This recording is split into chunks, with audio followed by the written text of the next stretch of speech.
Hey, you guys, this is Dee Edwards, and I am anointed to pull individuals out of poverty through the power of entrepreneurship. I believe that you can be saved and paid at the same doggone time. Thank you guys so much for tuning in, and thank you to all of the replay viewers. Be sure to let me know if you're catching the replay. Hey, John, thanks so much for tuning in. So listen, I wanted to talk real fast about the grace for yourself. Yes, grace for yourself. So when you start, joining, go ahead and share this broadcast out, because I think this is going to be very imperative on today. Hey, Rakita. Hey, Felicia. Hey, Brenda. Thank you guys so much for tuning in. So on today's broadcast, I really want to talk, Nicole, about the grace for yourself. That's right. The grace for yourself. And I don't have a particular scripture that I want to talk to you guys about, but I definitely want to talk to you guys about having grace for yourself. Oftentimes when we are in the process of healing relationships with other people, we tend to extend forgiveness to them, although what they have done to us have still hurt us. We offer forgiveness to other people in order to mend relationships. But watch this. Where is the grace for you, Kelly? Where is the grace for you, Mary? Where is the grace for yourself? Oftentimes we stay in a bubble. We stay hidden because we have not forgiven ourselves, and we have not, really patted ourselves on the back for being able to accomplish the things that we have accomplished in our life. Yes, you don't get everything right. Yes, you don't do what other people want you to do all the times, but there are some things that you have accomplished in your life, and you're not giving yourself grace. You're not giving yourself an opportunity, to really applaud, the successes that you have made, the improvements that you have made. And some of you guys are doing something new that you have never seen before in your family, in your bloodline. You're trying to break generational curses, but you still have not given yourself grace. Hey, Violet, you haven't given yourself grace. You have not walked in forgiveness towards yourself. The most critical person is you. You're most critical on yourself. And I was just telling someone that, every time that I looked in the mirror, I would always watch this. Facebook, they have these memories that come up. And when these memories come up, it'll show you, like those happy times and moments in your life. And I remember taking a picture. And on this particular picture, I was skinny. But when the Facebook memory came, I remember thinking that day that I took that picture, I thought that I was overweight. And so every time that I would look in the mirror, although my external was changing, I still saw the girl that was unhealthy. I still saw the girl who was wrestling with her weight. And so oftentimes we don't see ourselves out of eyes of improvement. We don't see ourselves the way that God sees us, and we don't extend grace to ourselves at all, Jaquella. We don't extend grace to ourselves at all, Charmaine. We are so tough on ourselves. We don't pat ourselves when on the back when we decided to be quiet, when we should have been blasting off. Like we don't give ourselves grace. And so today, this message is really to encourage you to give yourself grace. Give yourself just a pat on the back, to do something nice for you. You don't do everything right, but doggone it, you don't do everything wrong at all. And so I want you to know that God has extended grace to you, and you are not the person that you used to be. You may not like everything about you today, but I want you to know that you're not the person that you used to be. And so that is an opportunity to applaud yourself. And oftentimes the reason why we're really not progressing and moving forward is because we're not recognizing the changes that have already been made in our life, because we keep looking at ourselves from a distorted view. There was a time in my life, Mary, where God had to deal with me about my image, because I grew up with a distorted view of how I saw myself externally. And so hey, Danielle, this is not to shun anybody, but this is my truth. So growing up, I was considered like the ugly duckling. And so my sister was that it girl. She was the girl that was bright skinned, and she was the one that, had short hair, and she was always thinner than me. And so people would ask, are we real sisters? And, they would try to compare us with one another. And so I grew up with the complex that I wasn't good enough. I grew up with the complex that I wasn't,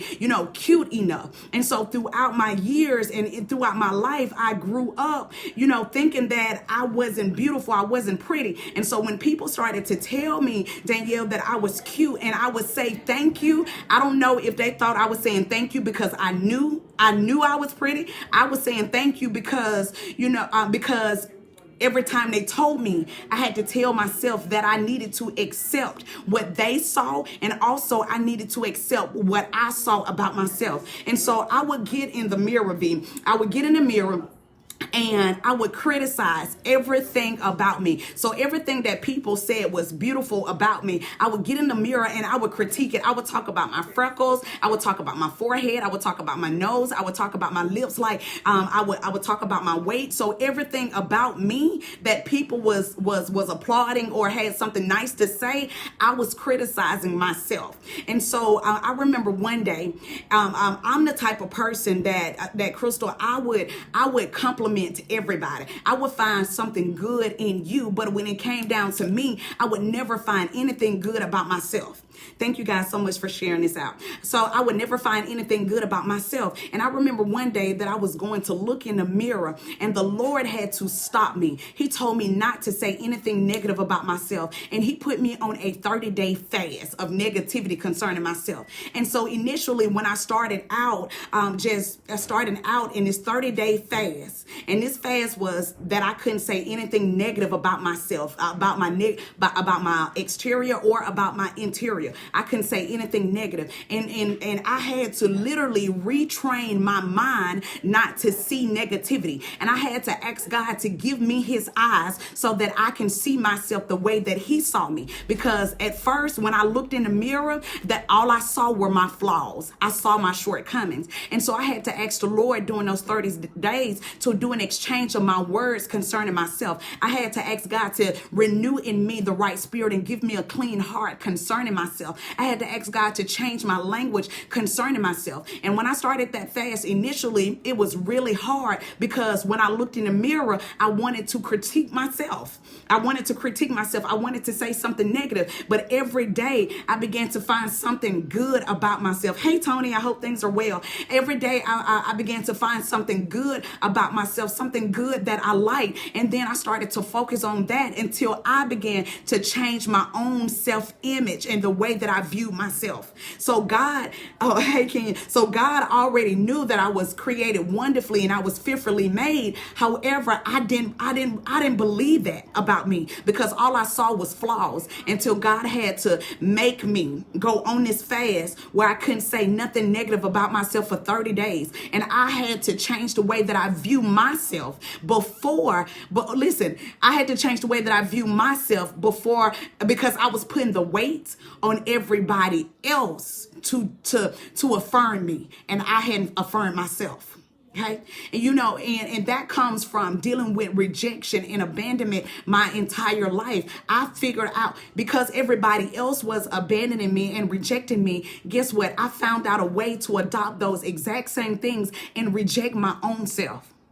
And I never really took the time to really just celebrate myself. Growing up in school, graduating as salutatorian of my high school, my high school class, not having really supportive parents to push me through school. And I was still able to get a degree in accounting, business administration, got a degree in early childhood, not seeing the example of entrepreneurship. But here I am through the works of my hands, able to create, a successful business, to become a 3-time best-selling author when I didn't even know how to put certain words together, didn't know how to spell certain words, didn't know how to pronounce certain words. And now, I'm gracing the stage of major platforms and having opportunity to encourage people.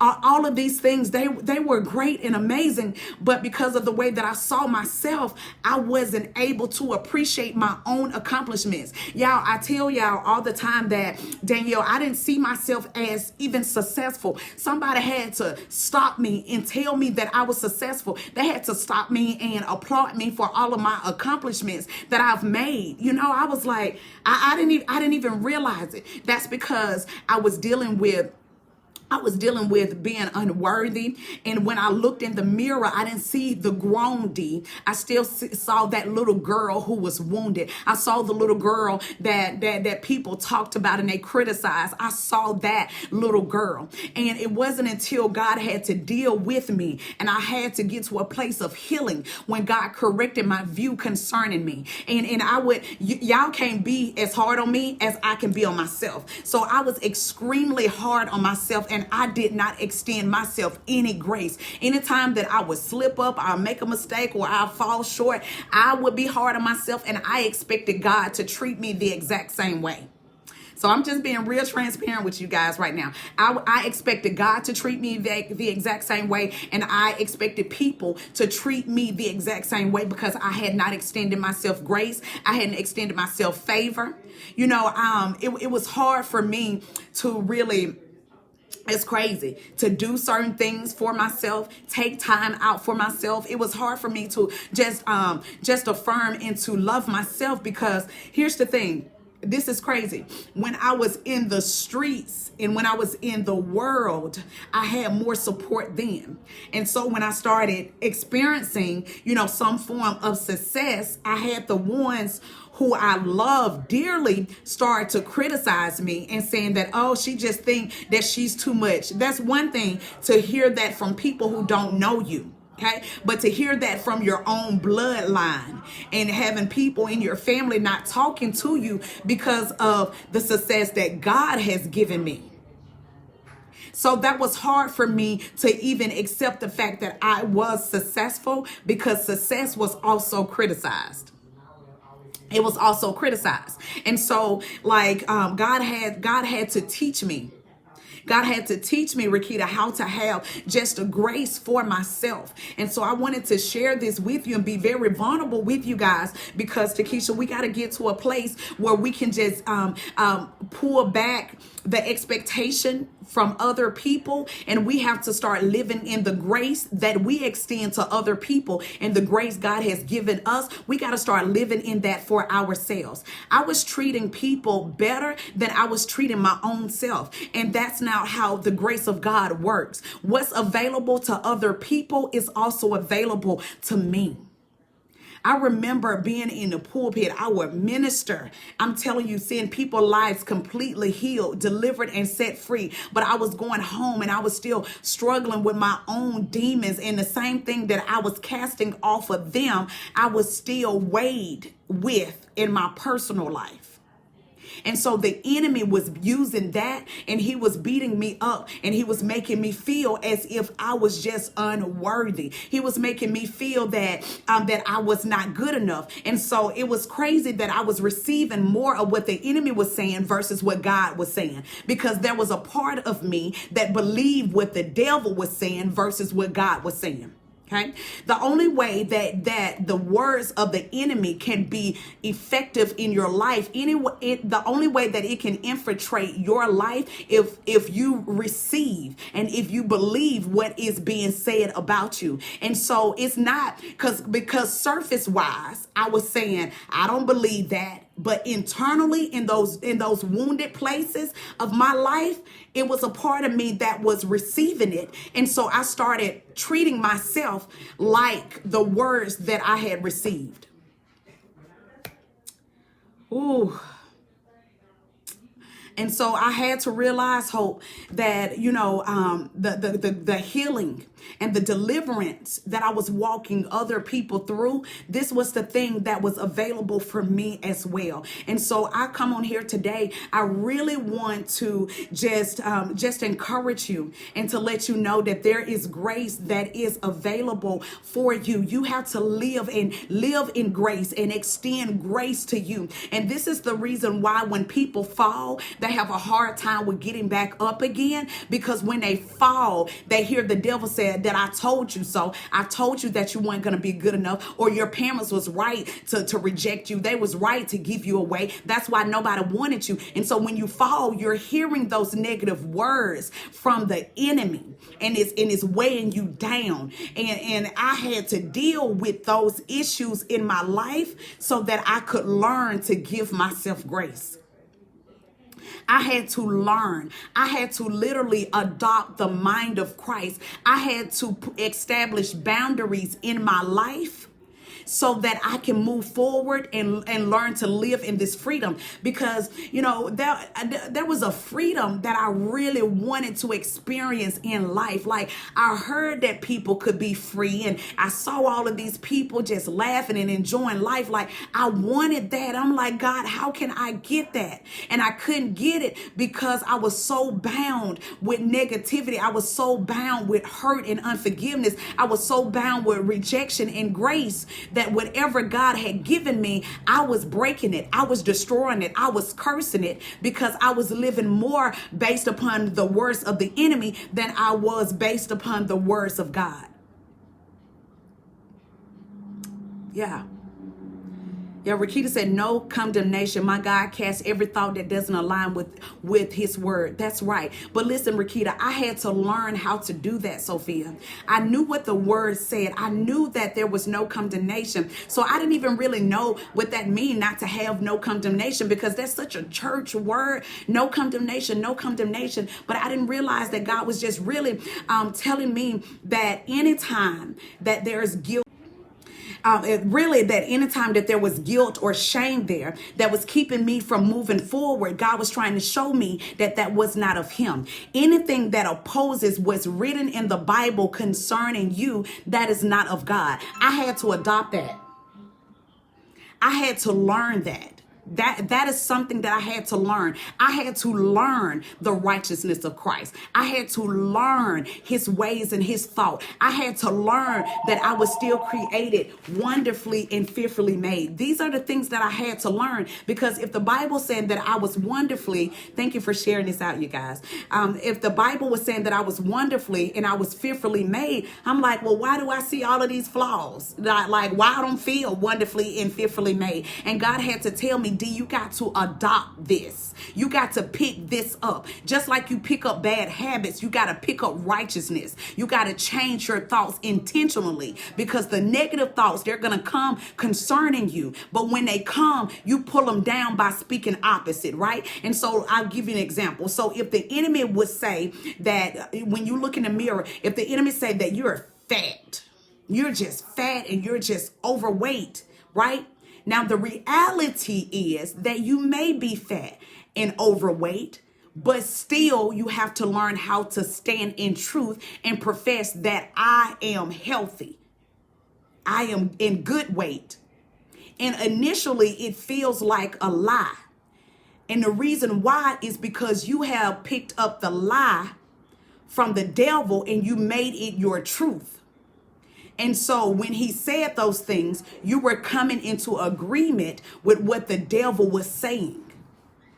And so now if you have been coming to an agreement with what the devil has been saying concerning you, you have to eradicate and you have to remove those words. And the only way that you remove those words is by replacing them. Listen, anytime that you remove something in your life, you have to fill it with something. And that thing needs to be filled with something that is godly and holy and true and praiseworthy, right? And so I had to remove those negative words, and then I had to affirm myself with the words of Christ and positive affirmations. And so that didn't happen overnight. As a matter of fact, the enemy, he still comes after me, but now I know how to affirm myself. I know how to say the devil is a liar. I am wealthy.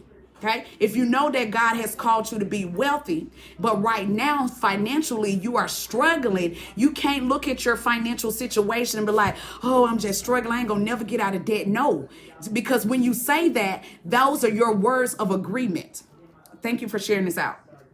Those are called words of agreement. And your words have just agreed with the enemy. And so the Bible said that there's life and death that's in the power of the tongue. So now you are giving life to what the enemy have said, and you have given him an opportunity to come into your financial situation and just rule. And so that's why you may feel like you have holes that's in your pocket, because you have come into agreement with what the enemy have said. Instead of when you're looking at your situation, this is what I want you guys to understand, that you can face the facts, but you have to keep the faith.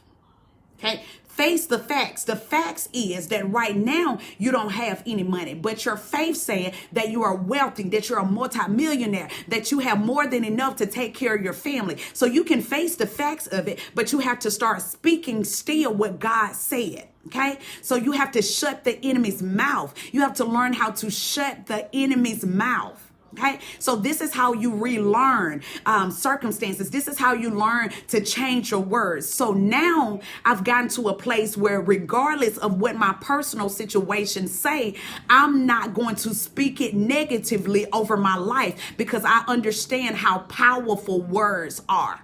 Okay, words are so powerful. Think about back in the biblical days. Think about the story with Noah and his sons. Remember yesterday I talked about how Noah, he cursed one of his grandchildren, but he blessed two of his children. How did the curse and the blessing come? It came through his words.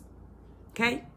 The words, anytime that somebody was blessed in the biblical days, the blessing came through words. How were they cursed? They were cursed through words. Okay, so this is why it's important that you are mindful as to the words that you say. When you are upset, don't damn your situation. When you are upset, don't speak those negative words over your children. Don't speak those negative words over your spouse. Don't speak those negative words over your business. Don't speak it over your clientele. The enemy uses any opportunity, and you're most vulnerable when you're upset. You're most vulnerable when your emotions are high. Thank you for sharing this out, you guys. You're most vulnerable during those times. So those are the times that any words come out of your mouth. It can be regarded any circumstance. And the enemy doesn't care that you were emotional. He was just looking and waiting patiently for an opportunity to come in. And so you gave him that opportunity when you were upset. And so now he used that opportunity to bring in other negative words. And so how do you close the door when you have given the enemy a legal access to your life? You close the door by speaking the word of God over yourself. Okay. And Hope said, and for me, no one can affirm me better than me. I have to say it and agree with God until I believe it and receive it. Transformed by the renewing of my mind. Absolutely. Be ye transformed by the renewing of your mind. You got to. You got to. And so that's the only way that you can receive the grace of God, because it's available. The grace is available. The favor is available. Everything that you need in order to change the trajectory of your life, it is available for you, but you have to be renewed in it. And one of my prayers that I was praying this morning was like, God, create in me a clean heart and renew the right spirit within me. But Lord, please don't take your Holy Spirit away from me. Lord, create in me a clean heart, because there's a part of me that has been dirty. My heart has been fouled because I've picked up all of these negative words concerning myself, concerning my situation. And so, God, I'm just asking you to clean out my heart. God, I'm asking you to just sweep out my heart. God, I'm asking you to give me a clean start. So, God, create in me a clean heart. So it's not even saying that the clean heart is there. It's saying you're asking God to create in you a clean heart and renew the right spirit within you. Why are you asking God to renew the right spirit? Because you may say as a believer, well, the right spirit is already there. Yeah, the right spirit is there, but it's been contaminated with dirt. It's been contaminated. It's contaminated. So my pants can be clean, which is the right spirit. But if my shirt is dirty, it makes the whole outfit appear to be dirty. Okay. So, or have you guys ever seen somebody who was beat from head to pants? Then you looked at their shoes and their shoes was dirty. It didn't match. It didn't go with it. That's how the enemy has been working in our life. And that's why we have to ask God to renew in us the right spirit and creating us a clean heart and renew the right spirit. So now your spirit man have to be clean. So now when God does a cleaning and he does a renewing of the right spirit, he's making your shirt clean, your pants clean, and your shoes clean. He's cleaning all of this up. You will no longer have any parts of you that's dirty. But watch this. This is a daily process. That's why the Bible said that you have to pick up your cross daily. Daily, Tabitha, we have to do this daily. daily, because the moment that you decide not to do it a certain day, it's the moment that the enemy comes in and he's going to try to remind you of who you used to be. Okay, so that's why you have to just learn how to extend grace for yourself, and you have to learn to just forgive yourself. Just forgive yourself. If you got to take fault and responsibility for the things that has happened in your life, okay, just do that, and then just offer yourself forgiveness. When was the last time that you looked yourself in the mirror and you said, you know what, D, I forgive you for putting me in that situation? This you having a conversation with yourself. D, I forgive you for speaking negatively about me. D, I forgive you for staying in that situation, in that domestic violence situation. D, I forgive you for having an abortion. D, I forgive you for having a miscarriage. D, I forgive you for wanting to walk out on your family. D, I forgive you for committing adultery. Like, you just say whatever it is. You need to look in the mirror and you need to have a forgiveness session with yourself, so that when people try to bring these things up, you're offering yourself the grace of God. See, the grace is there, but you got to receive the grace. But as long as unforgiveness and blame and shame and guilt is there, there's no way that you can receive the grace. It blocks it. Okay? All of those things, the shame, the regret, the unforgiveness, all of that is a blessing blocker for what the Lord wants to do. So, okay, so imagine me, I'm here. Okay? This is unforgiveness. This is bitterness. This is hate. This is shame. This is guilt. My hand. Okay. Now this is the grace of God right here. So this is God's love, his peace, his joy, his grace, his mercy, right?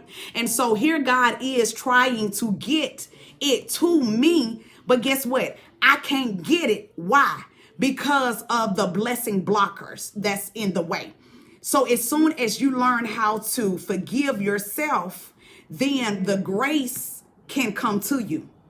But as long as you have all of these things that's in the way, it's always going to buck up. It's always going to just stop. Okay? So you have to learn how to remove this so that you can receive this. And this represents God in all of his attributes, all of his goodness, his characteristics. It represents his promises towards you. This right here represent a lie from the enemy. This right here is your blessing blocker. This right here is a trick to steal your destiny. This is what it is. And so I really want you to do an evaluation of your life and ask yourself, what is stopping you from seeing yourself the way that God has created you? What is stopping you from really tapping into that next level? Watch this. Even when you have these blessing blockers, you know that this right here hinders your ability to gain clientele. It hinders your ability to tap into wealth. It hinders your ability from receiving love. It hinders your ability from receiving friendships and people. It makes you suspicious of everybody that comes into your life. It makes you isolate yourself. That's because the grace, the love, the peace, the joy of the Lord haven't been able to penetrate your heart yet. And so you're asking God for all of these things, but God was like, here they are. God is like literally calling your name out. Miss Thomas and Monica and Rakita, Nicole, all of you guys, like the grace of God is just calling your name out. Like God is saying, it's here, it's here, it's here, but I can't get through the walls. I can't get through the barriers until you deal with them. Okay? Because when the enemy comes in legally in your life and plant all of this stuff, right, you got to kick him out legally as well.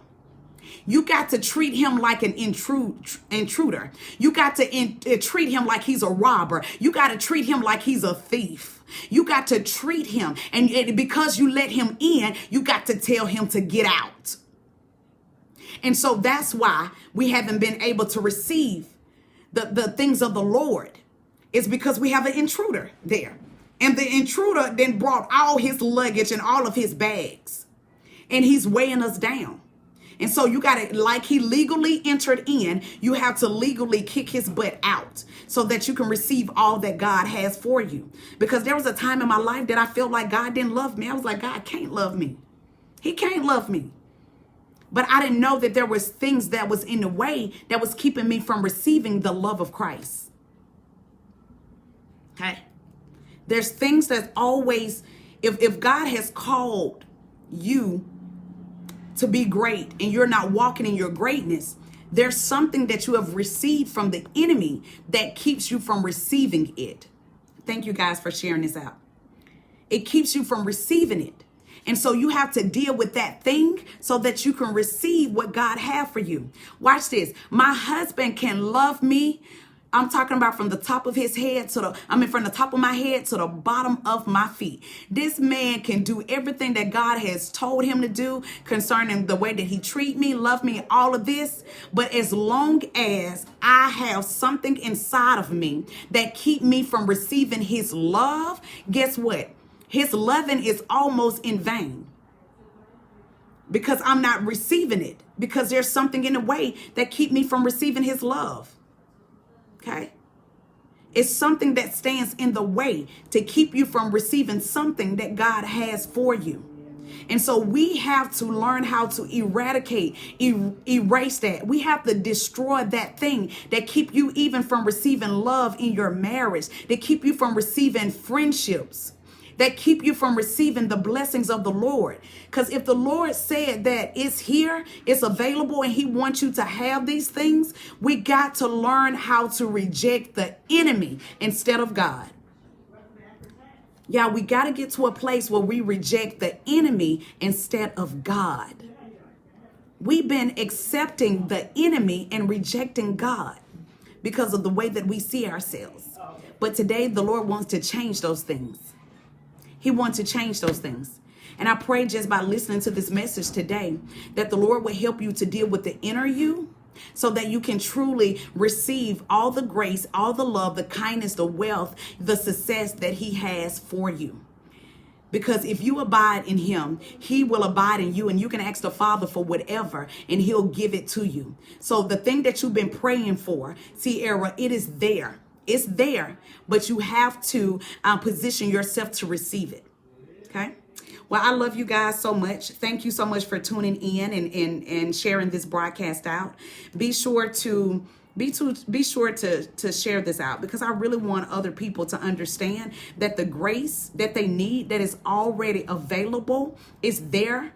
I want this to be a place of healing where we learn to let go of bondages. We learn to let go of barriers. We learn to let go of the hurt and the unforgiveness, because all of this stuff is hurting us. It's affecting our life, and people have gone on with their life, and you're still here with all of this baggage.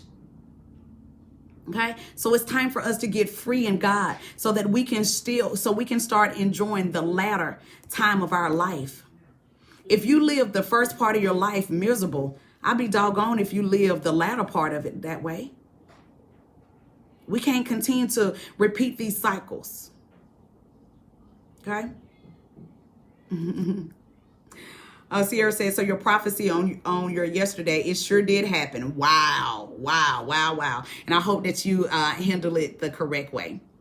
All right, so I love you guys. Thanks so much for tuning in. God bless you.